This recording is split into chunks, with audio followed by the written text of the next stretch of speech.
నమస్కారం ఎంసీఎన్ వార్తలకి స్వాగతం. ముందుగా ముఖ్యాంశాలు.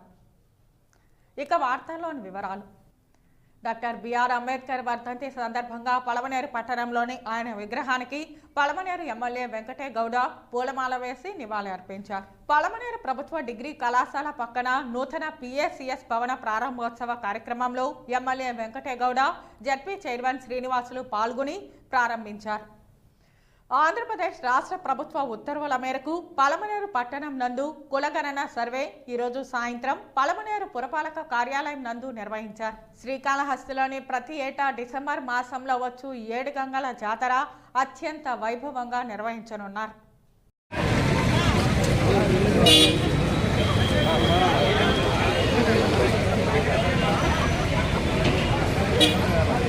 డాక్టర్ బిఆర్ అంబేద్కర్ వర్ధంతి సందర్భంగా పలమనేరు పట్టణంలోని ఆయన విగ్రహానికి ఎమ్మెల్యే వెంకటే గౌడ పూలమాల వేసి నివాళి అర్పించారు.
అందరికీ నమస్కారం.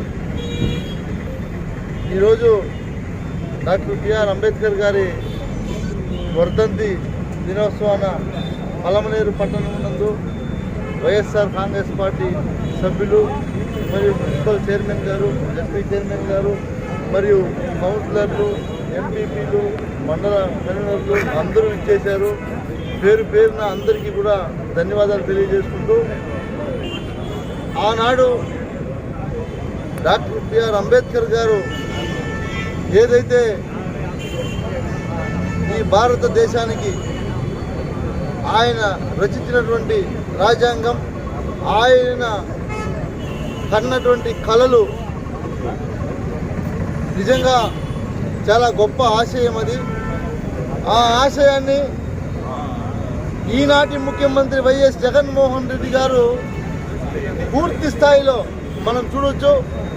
ఏదైతే డాక్టర్ బిఆర్ అంబేద్కర్ గారు ఆనాడు అందరికీ కూడా సమాన హక్కులు కల్పించాలి అని ఏదైతే రాజ్యాంగంలో పొందుకొచ్చారో వాటినన్నింటినీ కూడా ఇంతవరకు కూడా ఎక్కడ పూర్తయినటువంటి దాఖలాలు లేవు. గౌరవ ముఖ్యమంత్రి వైఎస్ జగన్మోహన్ రెడ్డి గారు చొరవతో ఈరోజు ఈ రాష్ట్రంలో కులగణన చేసి కులాల వారిగా, మతాల వారిగా అందరికీ కూడా సమాన హక్కులు కల్పించినటువంటి ఏకైక ముఖ్యమంత్రి వైఎస్ జగన్మోహన్ రెడ్డి గారు కూడా మనం గొప్పగా చెప్పుకోవచ్చు కూడా తెలియజేస్తాం.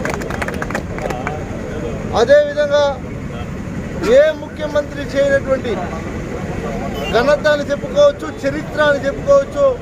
డాక్టర్ బిఆర్ అంబేద్కర్ గారి విగ్రహాన్ని మన విజయవాడలో మీరందరూ కూడా చూశారు. ఎంతోమంది ముఖ్యమంత్రులు వచ్చిపోయారు. అందరూ కూడా డాక్టర్ బిఆర్ అంబేద్కర్ గారి పేరును వాడుకొని అనేక పదవులు, అనేక మోసాలు చేసేటువంటి వారు ఉన్నారు. కానీ గౌరవ ముఖ్యమంత్రి గారు వైఎస్ జగన్మోహన్ రెడ్డి గారు డాక్టర్ బిఆర్ అంబేద్కర్ గారి కోసం 125 అడుగులు విగ్రహాన్ని ప్రతిష్టాపన చేసినటువంటి గొప్ప మహోన్నతమైనటువంటి నాయకుడు జగన్మోహన్ రెడ్డి గారు. అదేవిధంగా చూస్తే ఒక జిల్లాకి డాక్టర్ బిఆర్ అంబేద్కర్ గారి జిల్లా అని పేరు పెట్టినటువంటి చరిత్ర కూడా జగన్మోహన్ రెడ్డి గారికి దక్కుతుందని నేను తెలియజేసుకుంటూ, ఏదైతే ఆనాడు డాక్టర్ బిఆర్ అంబేద్కర్ గారు కలగనటువంటి ఆ స్వరాజ్యం ఈరోజు గ్రామాల్లో మనకు కనిపిస్తుంది అంటే దానికి ఈనాటి ముఖ్యమంత్రి గారే అని మరొక్కసారి మీ అందరికీ కూడా తెలియజేసుకుంటూ నేను సెలవు తీసుకుంటాను.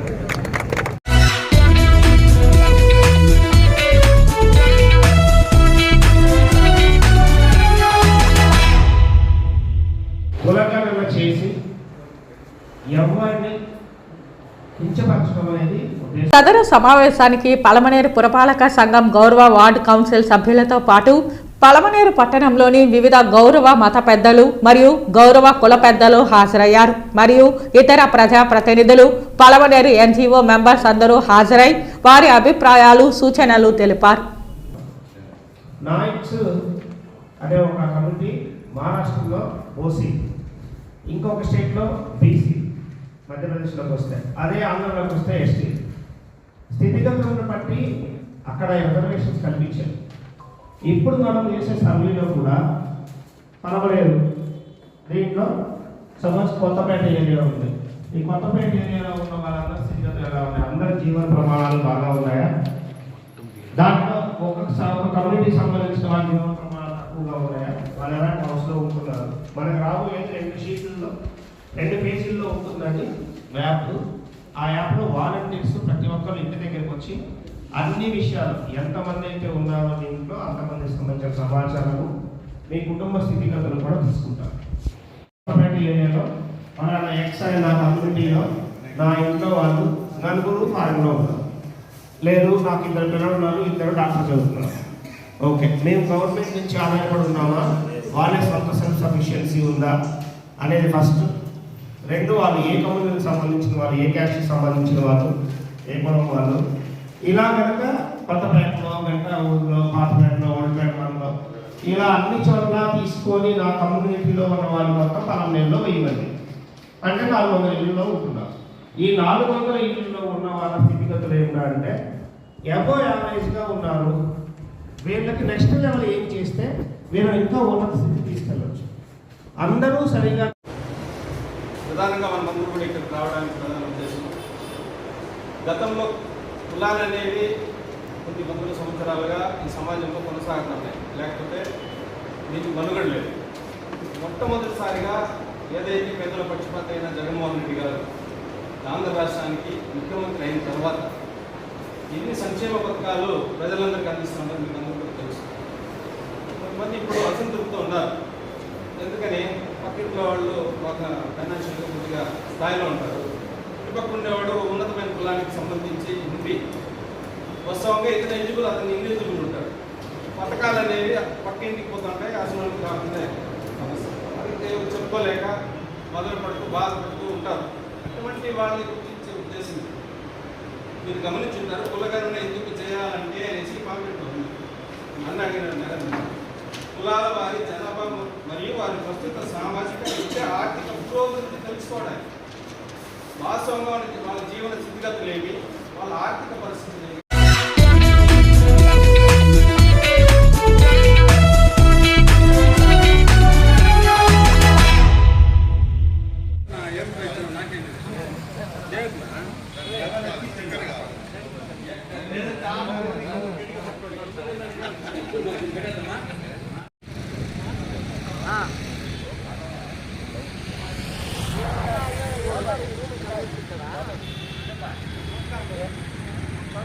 ఈ సందర్భంగా వారు మాట్లాడుతూ గత 35 సంవత్సరాలుగా బయ్యప్ప గారి పల్లె సింగిల్ విండోకు చెందిన స్థలం ఖాళీగా ఉండడంతో ఈ ప్రభుత్వ హయాంలో సుమారు 19 లక్షల రూపాయలతో గదులు నిర్మించడం జరిగిందన్నారు. జిల్లా సహకార బ్యాంకు 800 కోట్ల టర్నోవర్ నుండి నేడు 2600 కోట్ల టర్నోవర్కు చేరుకోవడం జగన్మోహన్ రెడ్డి ప్రభుత్వానికి రైతులపై ఉన్న చిత్తశుద్ధికి నిదర్శనమన్నారు. ఆర్బీకేలు, సింగిల్ విండోలు, అమూల్ ద్వారా పాల సేకరణ వంటి ఎన్నో రైతు ఉపయోగకరమైన కార్యక్రమాలు జగన్మోహన్ రెడ్డి చేపడుతున్నారని వారు వివరించారు. ఈ కార్యక్రమంలో DCCB chairperson Reddamma Krishnamurthy, market committee అధ్యక్షుడు హేమంత్ కుమార్ రెడ్డి, మున్సిపల్ చైర్పర్సన్ చాముండేశ్వరి సుధాకర్ తదితరులు పాల్గొన్నారు.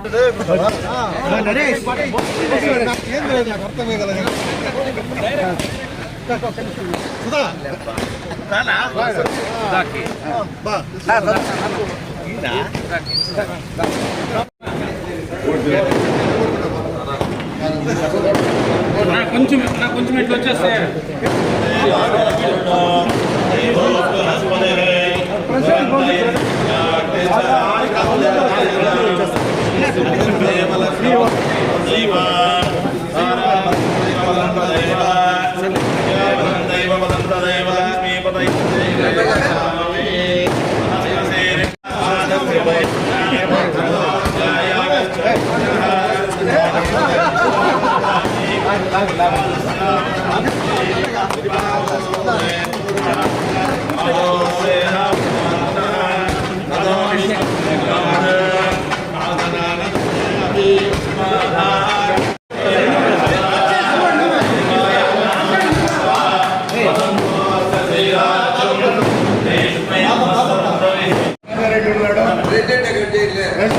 చూడు వాళ్ళు కట్ చేపించాలి.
మీ అందరికీ తెలుసు, గత 4 నెలల ముందు అక్కడ సింగిల్ విండో తరపున పెట్రోల్ బంకు కూడా ప్రారంభించడం జరిగింది.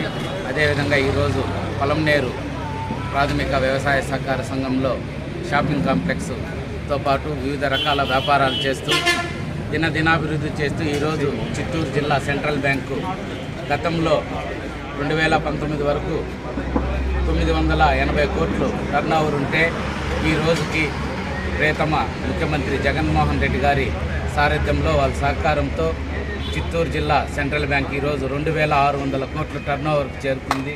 ఇదంతా కూడా వైఎస్ రాజశేఖర రెడ్డి గారు, వైఎస్ జగన్మోహన్ రెడ్డి గారు రైతుల మీద, కేంద్ర సహకార బ్యాంకు మీద చూపిస్తున్న అభిమానమే తప్ప వేరొకటి లేదు. గతంలో ఏ ప్రభుత్వం కూడా సహకార సంఘం మీద ఇంత మక్కువ చూపించింది మేమైతే మాకు తెలియదు. ఈ సందర్భంగా ముఖ్యమంత్రి జగన్మోహన్ రెడ్డి గారికి, జిల్లా పెద్ద ఆయన పెద్దిరెడ్డి రామచంద్రారెడ్డి గారికి మా వ్యాపార అభివృద్ధికి సహకరించిన దానికి ధన్యవాదాలు తెలియజేసుకుంటున్నాము. ఇప్పుడు ఎమ్మెల్యే గారు ఏదైతే డిసిసి బ్యాంక్ ఫైనాన్స్ ద్వారా పిఎస్సిఎస్ చైర్మన్ అయినటువంటి రగన్న గారి ఆధ్వర్యంలో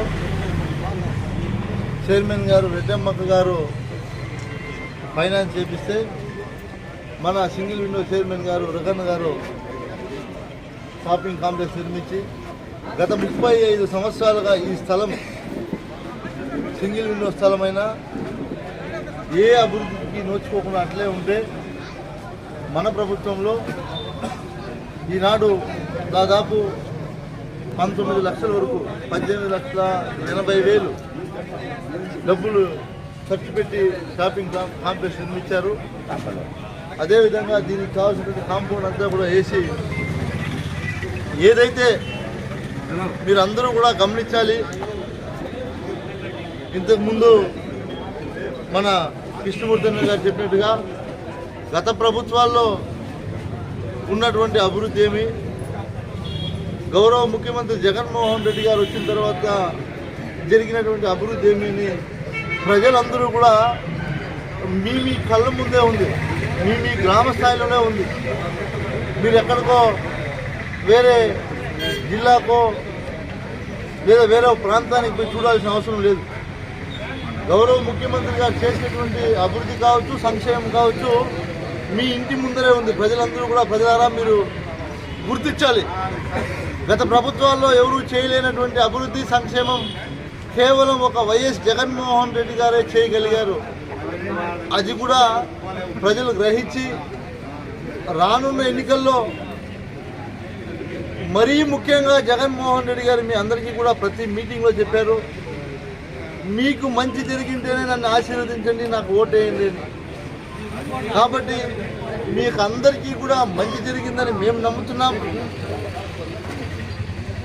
మీరందరూ కూడా మళ్ళీ మమ్మల్ని అంతా కూడా ఆశీర్వదించి మళ్ళీ జగన్మోహన్ రెడ్డి గారు ముఖ్యమంత్రిగా కావాలి, స్థానికంగా ఇక్కడ మమ్మల్ని ఎమ్మెల్యేగా గెలిపించాలని నేను మిమ్మల్ని అందరూ కూడా కోరుకుంటున్నాను.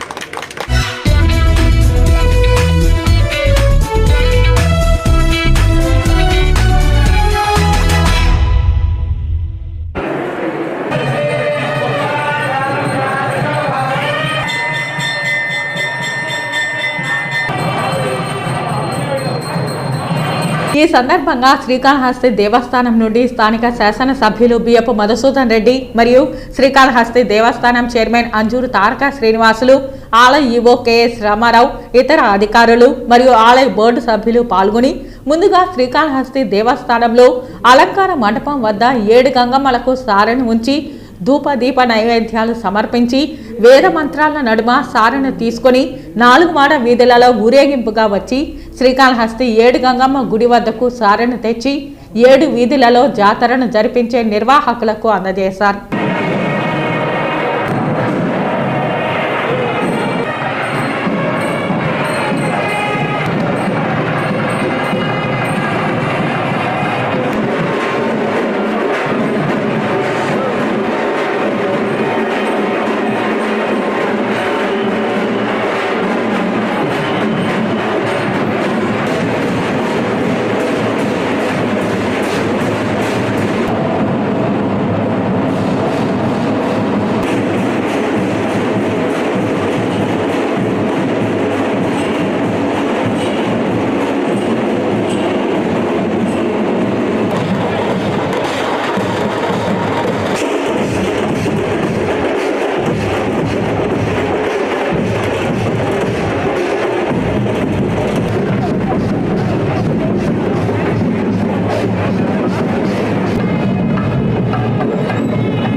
ముందు గోతంలో తెచ్చారు కండువాలు.